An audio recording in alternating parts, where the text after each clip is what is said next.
Buffalo Rising on the Niagara Frontier Radio Reading Service. First story is in the real estate section titled Fat Bob's Purchases the Former Quaker Bonnet Bakery Building on Chenango Street. After completing a series of significant interior renovation projects at its flagship location in Allentown, Fat Bob's Smokehouse has announced that it has purchased the former Quaker Bonnet Bakery Building at 69 Chenango Street to expand its production and catering operations. The purchase is intended to support growth across the restaurants, catering division, and the expansion of Queen City hospitality, while bringing the historic food production facility back into food production use. Founded in 1998, Fat Bob's Smokehouse has grown from a neighborhood barbecue restaurant into a multifaceted hospitality company. Queen City Hospitality, which is Fat Bob's full-service artisan catering division, has been mainly operating out of 42 North at the Flats in downtown Buffalo, with supplemental prep and production space at 41 Virginia Place, the flagship location. The award-winning barbecue brand also has a culinary partnership established with 42 North Brewing in East Aurora, as well as seasonal food truck operations. All of these incremental growth maneuvers have called for the strategic purchase of 69 Chenango Street, which will also alleviate years of outgrowing the prep and production space in Allentown. The goal is to streamline production, expand culinary capabilities, and create operational efficiencies that support continued growth across all divisions of the company, according to Fat Bob's. This gives us the opportunity to think bigger, creatively and operationally, said executive chef Zach Sylvester. We've outgrown our current prep space, and this expansion allows us to elevate our specials program, improve production flow, and to create more flexibility for both our restaurants and catering operations. It sets us up to continue growing while maintaining the quality and consistency people expect from us. Queen City Hospitality focuses on elevated catering experiences, customized menus, full-service events, and hospitality-driven service.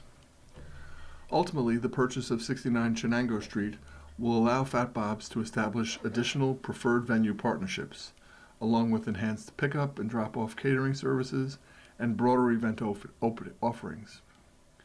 This new growth potential is expected to create up to 5 new positions across the culinary and catering teams. Fat Bob's is currently hiring for numerous positions to sustain its growing operation. You can get connected with them at fatbobs.com. Inaugural Pride Fest 26. 26 Allen has announced that it will be hosting the inaugural Pride Fest 26 following the Pride Parade. It's only fitting that 26 should step up to host such a wild and authentic post-Pride celebration, which includes shutting down Allen Street between Main and North Pearl from 3:30 to 10 p.m. on Sunday, June 7th, for 7 hours of drag and dancing. Pride has always been about community, visibility, celebration, and resilience, said 26, in a statement announcing the event. Especially now, it is important that we continue to come together proudly and publicly to celebrate who we are and support one another. Pride Fest 26 is about creating a space where everyone can gather after the parade to celebrate our community together. The event will feature performances by some of Buffalo's most iconic drag entertainers, hosted by Buffalo drag superstars Vanna Doe and Daphne York, with a headline performance by Kennedy Davenport of RuPaul's Drag Race. The celebration will also include a street dance party featuring DJs Tori V and Little Italy. The 26 team will also be setting up food trucks and a beer tent to ensure that everyone is able to take full advantage of the celebratory festivities. Pride Fest 26 is sponsored by Fillmore District Council member Mitch Nowakowski and Kevin Deese for NYS Assembly. At a time when LGBTQ+ rights are under attack in many parts of the country, celebrating Pride matters, said Councilmember Mitch Nowakowski. Pride Fest 26 creates space for everyone to gather, celebrate, and support one another, while showing that Buffalo remains a city that embraces diversity and inclusion. I'm proud to support this event and grateful to 26 for helping create a new tradition that brings people together in celebration of our community. As I run in the June 23rd primary to become the first openly LGBTQ+ person elected to the New York State Legislature from our region, My team and I knew we had to be part of bringing new energy to Buffalo Pride Weekend, said Kevin Deese, candidate for New York State Assembly. We are honored to partner with 26, which has quickly become an iconic destination for our community, to bring world-class drag talent to the stage alongside Buffalo's fiercest drag artists. The event is free and open to all ages. Additional event details can be found at 26allen.com and on Instagram at 26allen. Hosted on Allen Street outside of 26 at 26 Allen Street, the outdoor celebration will run from 4 p.m. to 10 p.m. with gates opening at 3:30 p.m. In the theater and dance section, here's a story titled First Look presents the free Playwrights Residency Workshop series. First Look Buffalo Theater Company has announced that it will be offering 5 free Playwright Residency Workshops this summer, starting with June 16th and 17th at the Crane Branch Library. See details on the flyer below. Seeing that the theater company is dedicated to the development and production of new plays, this creative initiative is right up their alley. Not only do they have their own in-house experts, including 35 ensemble actors, 6 directors, and 9 playwrights, First Look will be calling upon outside playwright talents to conduct the workshops. Attention Western New York writers, First Look Buffalo Theater Company is proud to announce our free Playwright Residency Workshops, taught by professional playwrights from around the country who are participating in First Look Buffalo's summer residency. The workshops are open to the public. For more information on the workshops, email firstlookbuffalo@gmail.com or visit www.firstlookbuffalo.com. In the world of development, Construction Watch, Amherst Commons Apartments. Work is underway on an affordable apartment complex on the site of the former Amherst Bowling Center property at 47 East Amherst Street. Regan Development purchased the site in November for $2 million. The 3-story U-shaped building will include 1, 2, and 3-bedroom units. Additional features are ADA dwelling units, 2 ADA-sized elevators, a tenant community space with kitchenette, tenant storage spaces within each unit, and ancillary building operation areas. HHL Architects is project architect. The Amherst Bowling Center had been vacant for over 20 years before being demolished. American Patriot sets sail. With a horn blast and a Coast Guard escort, the 130-passenger American Patriot left Buffalo after a 2-day stay. The ship is heading back to Syracuse after docking in Buffalo on Thursday along the Buffalo River at the foot of Erie Street. Passengers on that first cruise were offered excursions to Niagara Falls, the Darwin Martin House, AKG Art Museum, and the Botanical Gardens. Passengers could also venture out on their own, and a team from Visit Buffalo Niagara was there to help folks discover the city. Passengers before or after their cruise spent 1 night in Buffalo. The 8-day, 7-night Great Lakes Thousand Island cruises are one-way and originate or terminate in Buffalo or Oswego, with stops in Clayton in the Thousand Islands, Ogdensburg, and Rochester. The upcoming June 5th, August 27th, September 3rd, October 4th, and October 11th cruises are sold out. 8 2027 cruises and 28 and 29 cruises can be booked on the American Cruise Line's website. Prices start at $8,395 per person, airfare included. The American Patriot will also be sailing between Buffalo and Milwaukee 7 times this summer. Those 14-day cruises start at $13,060 per person. The ship will also be doing 9-day Lake Michigan cruises in July and August, with prices starting at $8,675. There are 7 cruise lines operating on the Great Lakes, with increasing demand for vacationers looking for unique experiences on ships much smaller than the behemoths sailing the open seas. For comparison, Cleveland is welcoming 55 ships this year, carrying 9,000 passengers. Buffalo is late to the game, but the future looks promising. Earlier this month, the state unveiled plans for a cruise ship terminal on the outer harbor that will be able to accommodate multiple ships. Victory Cruise Lines has committed to stopping in Buffalo beginning next year. They offer 14-night cruises from Montreal or Quebec to Chicago on 5 Great Lakes. Prices start at $8,899. Victory operates 200 passenger ships. Let's look at the theater and dance section. Janowski, Alcocer, and an electrifying ensemble at Torn Space work it, making Georgia McBride a Pride Month must-see. The basics. The Legend of Georgia McBride by Matthew Lopez, directed by Dan Shanahan and Melissa Miola, with Javier Bustillos, producing consultant, starring Jimmy Janowski as Miss Tracy Mills and Anthony Alcocer as Casey, with supporting cast Michael Blaisdell, Annette Daniels-Taylor, Christine Turturro, and Michael Seitz. It runs from May 29th to June 20th, Friday and Saturday at 7:30, with 2 extra shows Thursday, June 11th and June 18th, also at 7:30 p.m. This is presented by Torn Space Theater at 612 Fillmore Avenue near Paderewski Drive. Runtime is about 2 hours with 1 intermission. Thumbnail sketch. Casey, played by Anthony Alcocer, is an Elvis impersonator working in the Florida Panhandle at a small-town bar with a problem.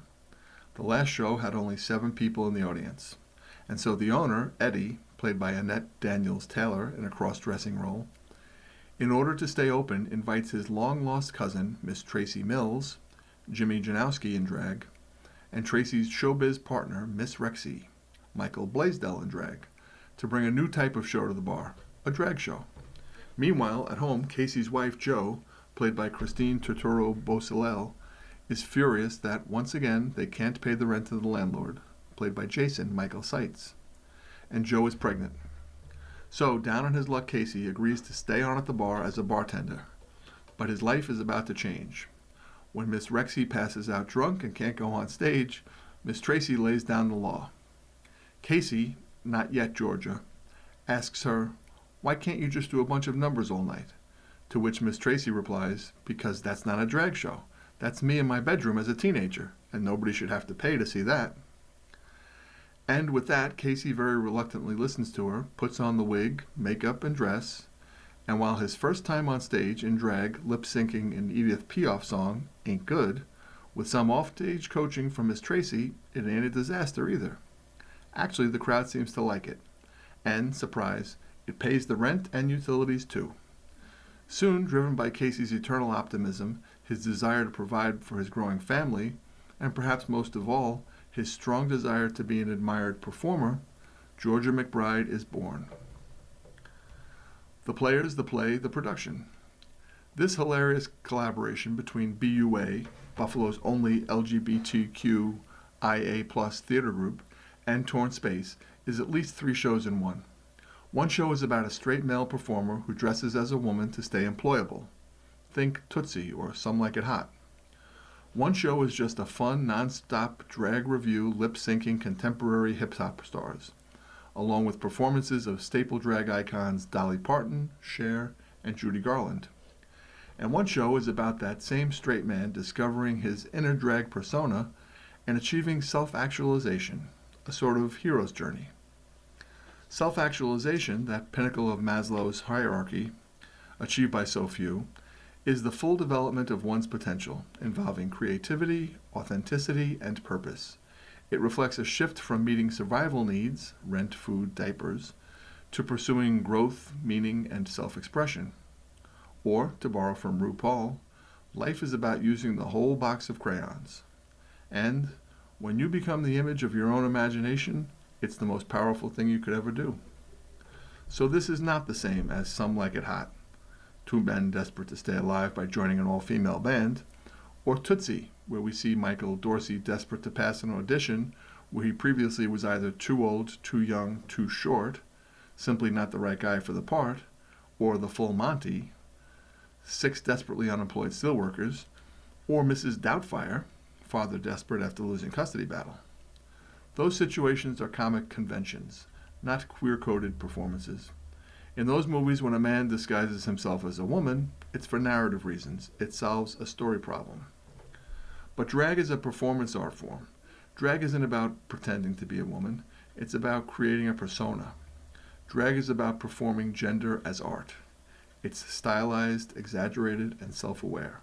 It celebrates glamour and theatricality, plays with identity, persona, and fantasy, and embraces camp, irony, and exaggeration.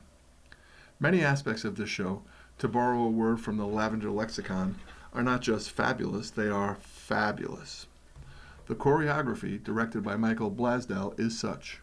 The costumes, and I'm assuming wigs, designed by Jimmy Janowski, Michael Blaisdell, and Zoe Dillinger, are wonderful.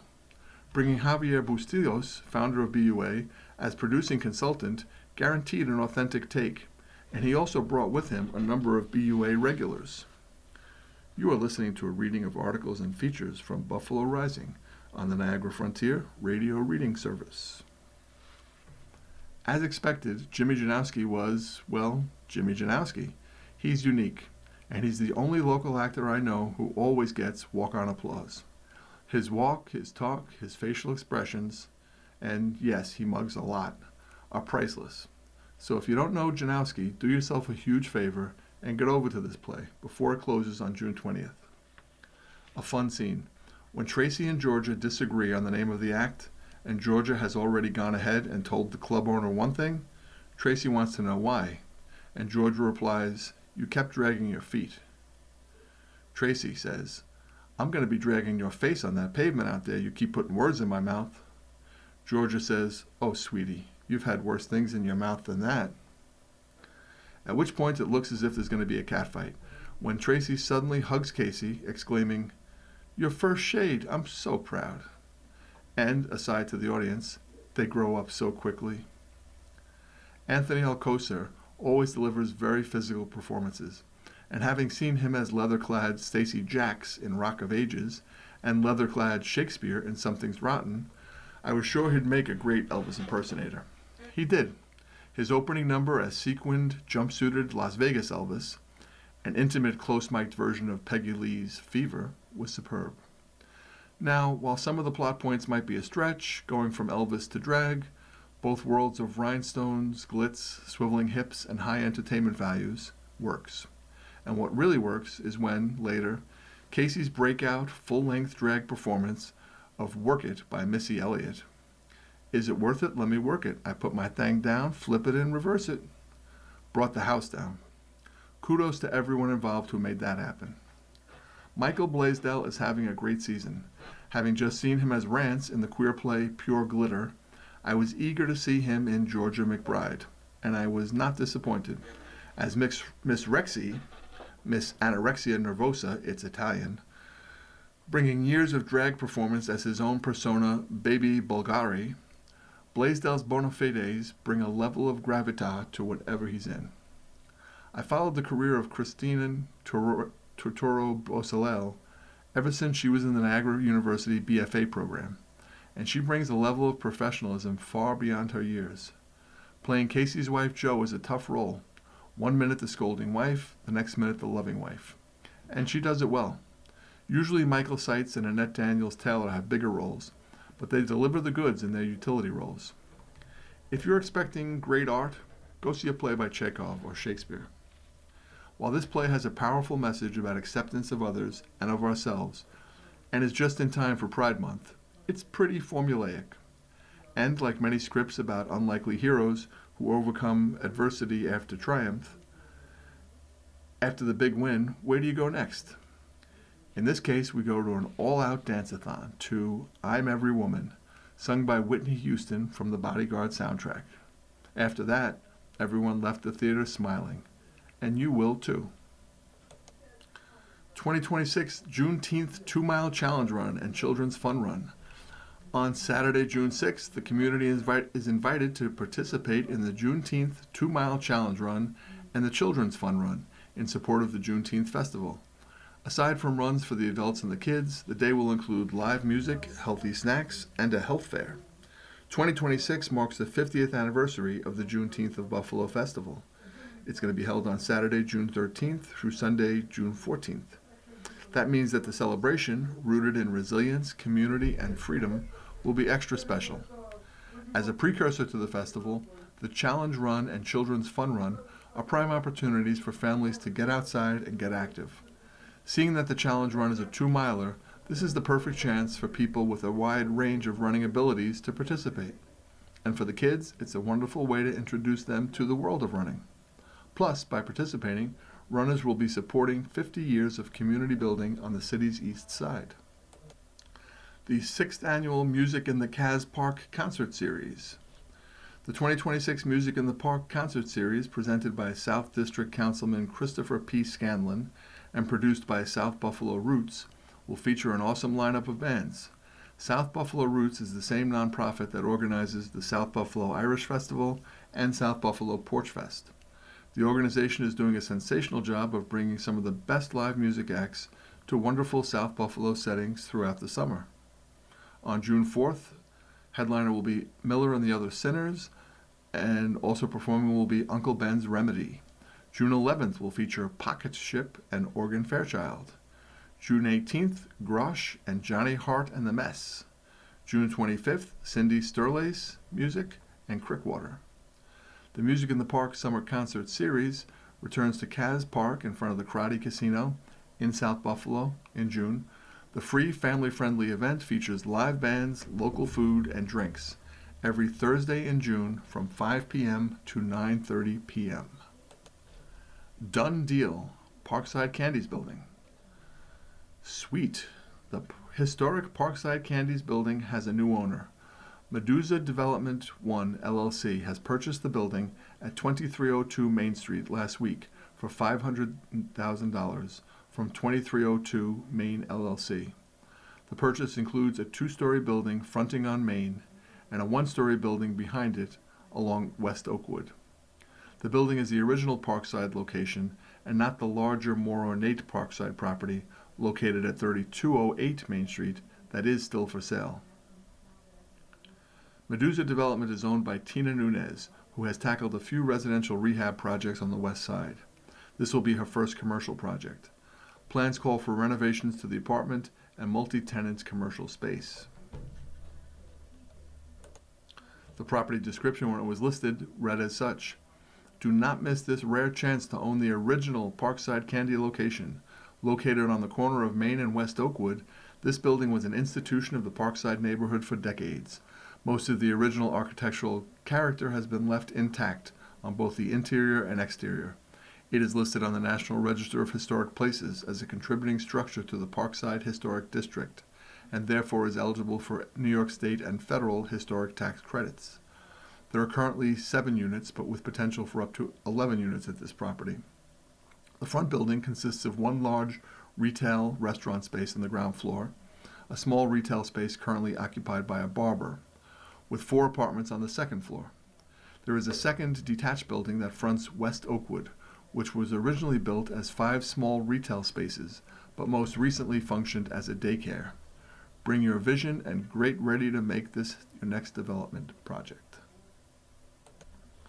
44th anniversary season of the Downtown Country Market. One of downtown's most heralded ongoing success stories is the Downtown Country Market.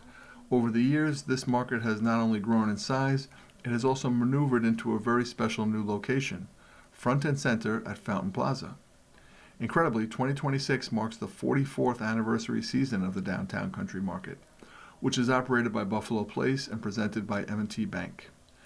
M&T Bank is proud to serve as the presenting sponsor of the Downtown Country Market and to support a series that continues to grow alongside our community, said Tracy Woodrow, M&T Bank Chief Administrative Officer and Western New York Regional President. The market creates meaningful opportunities to support local vendors and small businesses while offering residents and visitors a vibrant, welcoming place to shop, connect, and enjoy downtown Buffalo week after week throughout the warmer seasons. The Downtown Country Market is a long-standing tradition that continues to evolve with the needs of our community, said Peter Burakowski, Executive Director of Buffalo Place, Inc. As we begin our 44th season in the heart of downtown Buffalo, we're excited to build on that legacy, supporting local growers and vendors, strengthening community partnerships, and creating a welcoming experience for all. The market will operate on Thursdays from 10 a.m. to 2 p.m.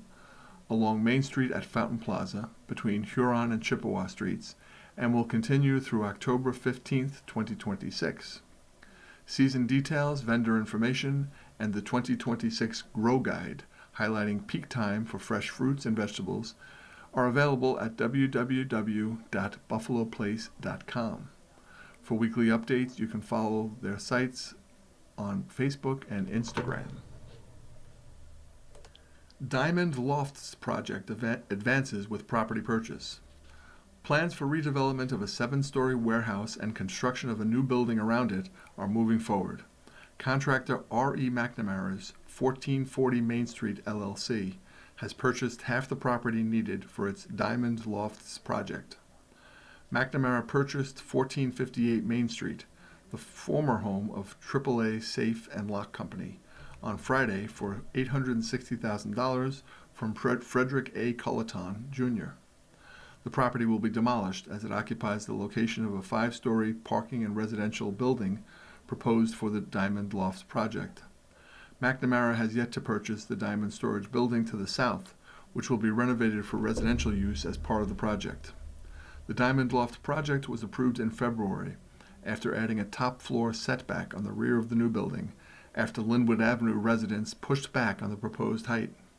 The original plan called for 174 units, with 42 units in the 7-story storage building and 132 in the new building.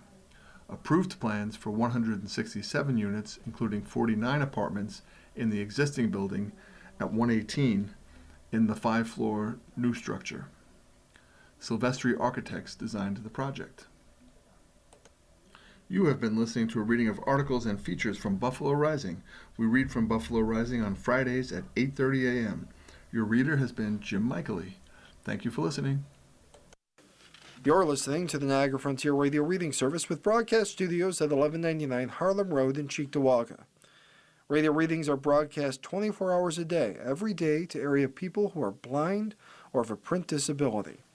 This year, our agency marks almost 40 years on the air with more than 300,000 hours of radio readings to those without sight. Our broadcast signal is provided at no charge by WNED. The Niagara Frontier Radio Reading Service website is nfradioreading.org. For more information, call 716-821-5555.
Good morning. Welcome to another broadcast day on the Niagara Frontier Radio Reading Service, a private, not-for-profit organization.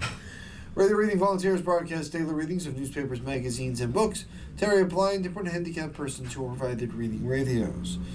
As always, please feel free to contact us with your comments, suggestions, any questions you may have. And please stay with us. Our Read the Buffalo News is coming up in just a second. The following program is intended for listeners who are blind